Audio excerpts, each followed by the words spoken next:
গোশতটা প্রস্তুত করলো, চামড়াটা ছিললো, এত কষ্ট করে বানাইলো, গোশতগুলো সব নিয়ে বাসাতে উঠে যাবো আর তার কিছুই দেবো না, কেমন হয়?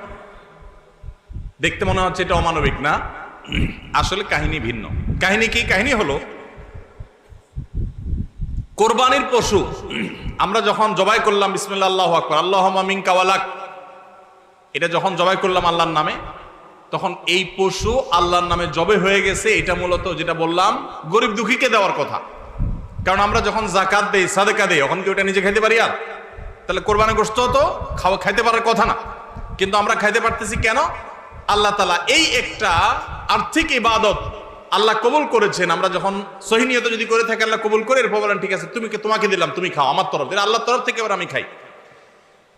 তো এই কোরবানির গোশত এটা বিক্রি করা জায়েজ আছে না জায়েজ নাই? না জায়েজ। কেন জায়েজ নাই? কারণ এটা তো ওই যে